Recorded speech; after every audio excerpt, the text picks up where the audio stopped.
Olá pessoal, vamos para mais um vídeo. É a última parte do vídeo Educação da Criança e do Adolescente. Na verdade eu fiz esse vídeo ontem, só que eu não editei então a capa do slide que vocês estão vendo. Eu deixei como parte de quarto, né? Uma quarta parte. E eu acidentalmente joguei no YouTube depois que eu fui ver então que a edição estava errada e eu dividi de A. Mas o estudo é assim mesmo, né? Estudos no YouTube é assim mesmo, às vezes a gente confunde. Eu sou Fernando Moraes, seja bem-vindo no canal Luzes. Aos poucos o canal vai ganhando inscrito. Talvez não ganhe mais, gente, porque eu estou comentando um livro então que ele é muito conhecido dentro do Espiritismo. Mas por enquanto o pessoal foca mais então nos livros de André Luiz, psicografado por Chico Xavier. Obviamente não de jeito nenhum, nem posso pensar em desclassificar, porque tem um carinho imenso, obviamente, por Chico. Foi através do Chico Xavier que eu conheci o Espiritismo, comecei a entender Jesus, e os livros são fantásticos, né? Eu não comecei a comentar os livros então do Chico Xavier porque requer um estudo maior. Então eu acredito que quando eu terminar esse livro, Fundamentos da Reforma Íntima, e divulgar mais ainda, quando eu fazer então, falar sobre mediunidade, entre outras coisas, e ter até dúvida, de quem tem dúvida sobre o Espiritismo, vai crescer mais, mas eu também não estou muito focado nisso, né? Vamos então para esse estudo maravilhoso desse livro maravilhoso, Fundamentos da Reforma Íntima, a Educação da Criança e do Adolescente, parte 5.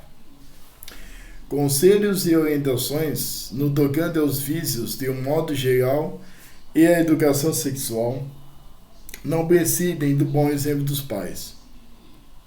Como evitar que o filho fume se o pai também faz ou a mãe também faz? Como dissuadi-lo da ideia de beber se os pais também fazem? Como impedir que utilize drogas de um modo geral se os próprios pais ou genitores se usam ou convivem em um universo que os tolera? Como pregar a castidade se os pais são libertinos? O velho brocardo, faço o que eu digo, mas não faço o que eu faço. Já não tem utilidade para as novas gerações. Para isso a reforma íntima. Se quer algo de bom para o seu filho, exerça o casal, em primeiro lugar, a virtude. Quer um filho disciplinado e trabalhador? Dê-lhe o exemplo. Assim, a educação não apenas correta, mas é a coisa mais óbvia, gente. Muitas vezes nós somos hipócritas, muitas vezes a gente quer que o filho seja perfeito e a gente não é. Às vezes a gente bebe, a gente fuma, a gente é um péssimo exemplo para o nosso filho ou a nossa filha, e a gente briga com eles, então, querendo que eles não entrem nesse vício. Então, se você quiser uma vida de boa para o seu filho, se você, obviamente que nenhum pai, nenhuma mãe é perfeito, mas você quer fazer ou dar uma educação correta, você é o espelho. Você é o espelho, a sua esposa é o espelho, os avós são espelhos, toda aquela pessoa, todos os familiares são espelho para as suas crianças e as crianças dele, tá? Muitas vezes eu já precisei, muitas vezes eu já fui em festa que a criança estava enchendo o caneco ali de vinho, estava bebendo vinho, a criança tinha 5, 7, 8 anos, e depois o pai começava a ficar preocupado e desesperado que o filho tinha virado alcoólatra. Pô, gente, nós somos o espelho.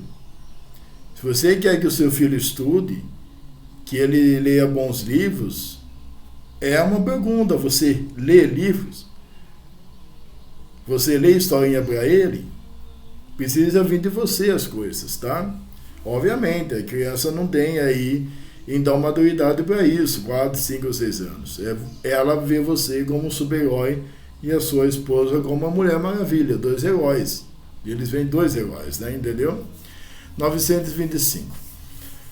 Se ainda que deu um bom exemplo em seu lar houve um filho indisciplinado, rebelde e viciado, se ainda que tenha fornecido o melhor de todo o seu amor e paciência, e grande parcela da sua vida a educação dos descendentes, em sua prole surge um filho criminoso ou avesso aos valores morais, éticos e sobretudo cristãos, o que fazer senão orar a Deus e pedir por ele?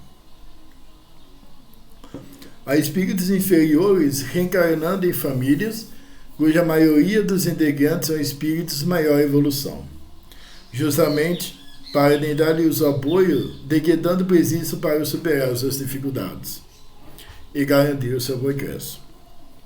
Mas existe o livre-arbítrio. Pais não fazem milagres, nem mágica. Devem conformar-se, sem envergonhar-se, de filhos desgarrados que não seguem o melhor que obtiveram. Um dia haverão de aprender.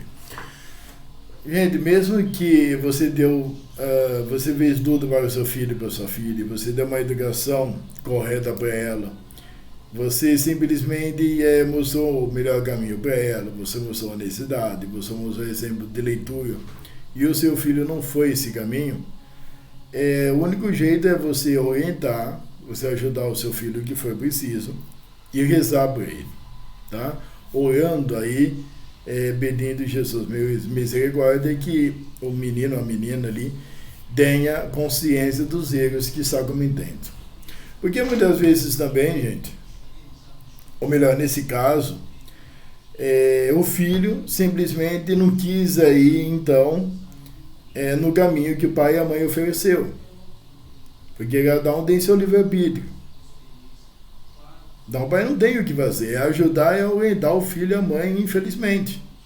E isso é um caos, isso é muito doloroso para o pai e para a mãe, mas então o livre-arbítrio do filho, tá certo?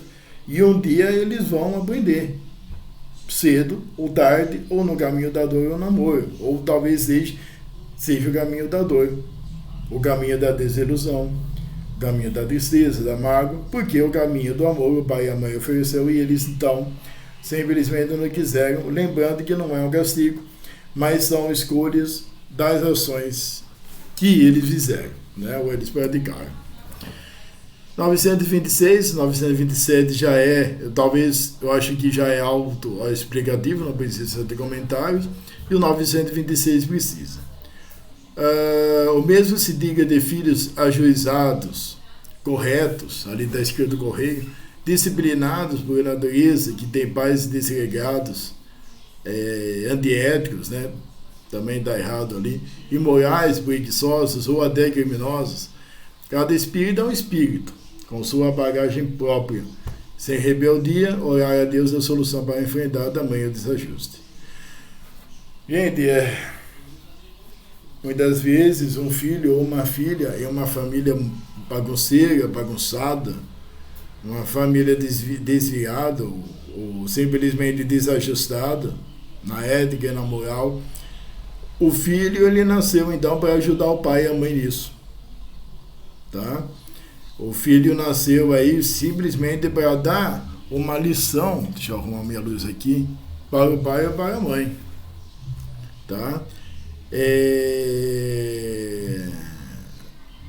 Acho que todos nós conhecemos uma família assim, que o pai e a mãe têm uma vida errante e nasce o filho então que luta para que o pai possa corrigir seu caminho e a mãe também.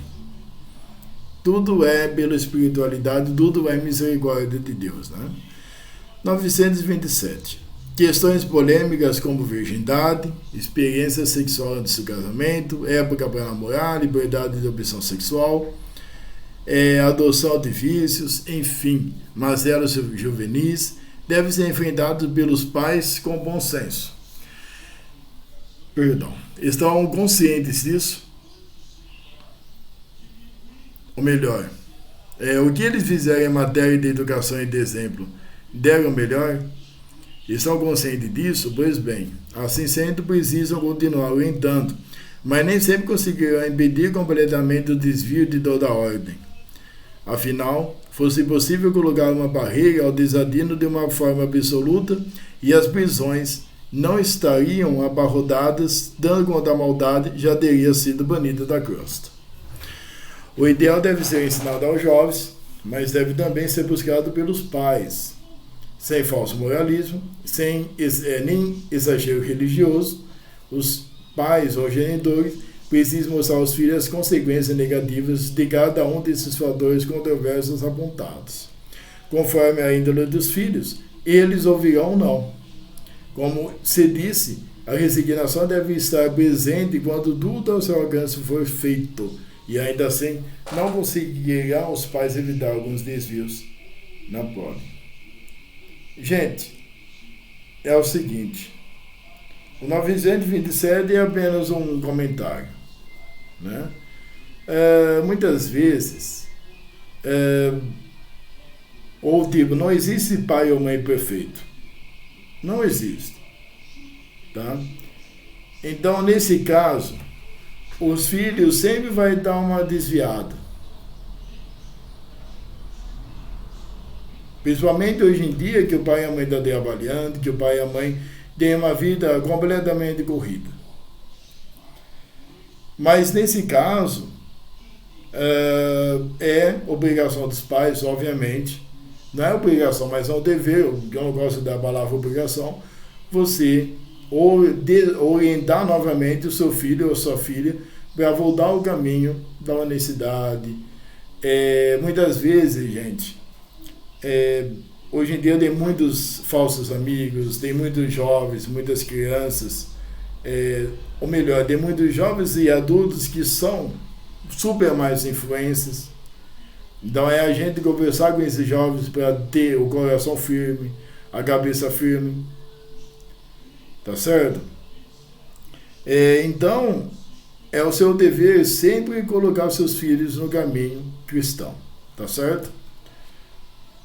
Às vezes eu falo coisas óbvias, gente, porque simplesmente é isso. Eu gostaria de dar mais exemplos, mas na minha cabeça não vem mais exemplos, né? 928. Não é preciso abordar aqui diretamente cada um dos fatores apontados no item anterior, pois todos estão devidamente tratados nos setores específicos dessa obra. O que vale para os adultos cristãos, em matéria de sexo e vício, por exemplo, valerá certamente para os filhos no cenário educativo. A única diferença é que não se pode tratar deles com a mesma igualdade em relação a crianças, adolescentes e adultos. O que é inocente para o infante, certamente não será para o adulto, cada situação sua devida medida. Gente, pelo amor de Deus.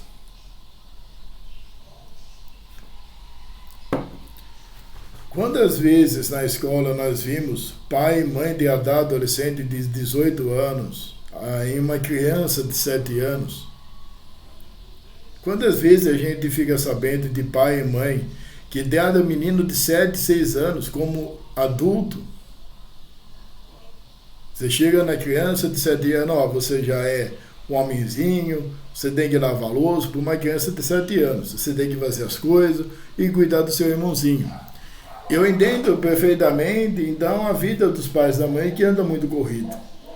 Só que cada idade é um tratamento especial, são cuidados. Obviamente, você não vai tratar o seu filho de 20 anos como se fosse um molequinho de 10. Tá? Cada situação a sua devida medida, cada época da criança é um comportamento diferente. 929. O Evangelho no lar é prática recomendada aos lares cristãos. A educação da criança e do adolescente, quando associadas aos ensinamentos de Jesus, fica extremamente facilitada, além de servir de um alimento espiritual para toda a família. O que é o Evangelho no lar, no qual eu faço, e muitos dos espíritas também, né? É você simplesmente fazer uma oração que seja orientada, você comentar as perguntas do livro do Espírito, ou então, eu já mostrei para vocês o livro, então eu fazia antes, o Evangelho segundo o Espiritismo. Aí você fluidifica a água. No meu caso eu faço sozinho, mas muitas vezes as famílias fazem juntas, E quando tem esse evangelho no lar, a família ela é mais orientada, obviamente, pelos mentores que fazem parte dessa oração, se a pessoa fizer certinho aí todos os dias marcados com ela e a espiritualidade, tá? E obviamente que juntamente com o evangelho no lar, que ajuda muito você educar seus filhos na educação cristã,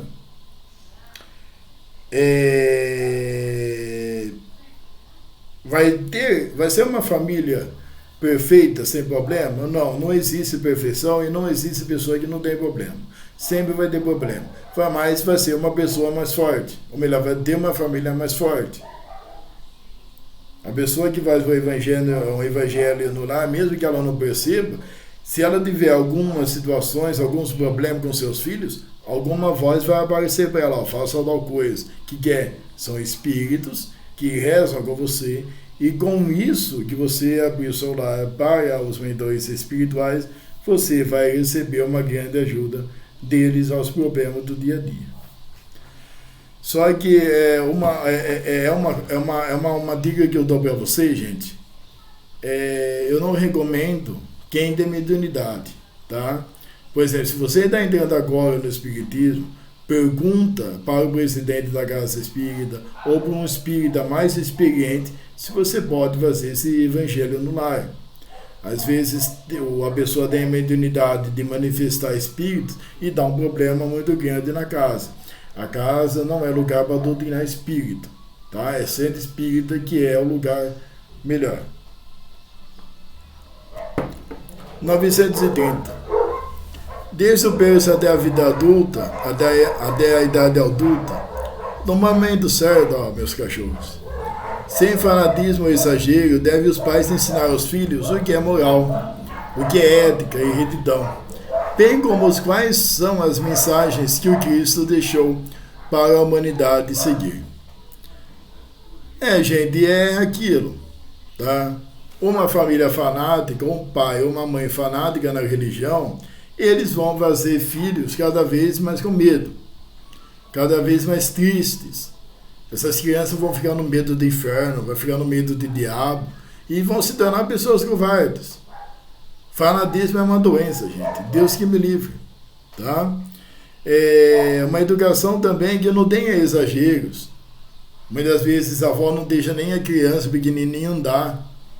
Às vezes aí o pai e a mãe não deixam nem a menina respirar, o menino respirar. Precisa saber então a dosagem certa da educação, que eu já indico para vocês. Eu sei que vocês têm uma vida corrida, mas é pegar um horário, conversar muito com seus filhos e se orientar com vídeos de educadores sobre a educação, tá certo? Quanto mais uma educação correta acontece na sua família, mais os seus filhos estarão prontos para o mundo. Mas que na verdade nós educamos esses filhos para o mundo, que eles tenham liberdade para tomar suas decisões, tenham coragem para enfrentar os seus desafios, tenham o caminho da honestidade, o caminho da ética, da moral, então, para ser o melhor cidadão, ajudar os outros e ser uma pessoa correta. Obviamente, seguindo Cristo. E vamos para o último, 931. Tudo que foi dito em matéria de educação da criança e do adolescente, nos itens precedentes, deve ser aplicado aos maus tratados por instituições. Longe dos genitores e sob sua tutela, guardadas certas proporções. Ou seja, amor, muito amor e mais amor. Que fazer para condenar a falta dos pais, fonte de amor? Nada mais indicado que o bálsamo dos bálsamos e a distribuição contínua do sentimento e dos sentimentos. Gente, esse 931 eu vejo em orfanatos, eu vejo uma escola. Nós, professores, precisamos ser pessoas disciplinadas, obviamente, para educar esses jovens.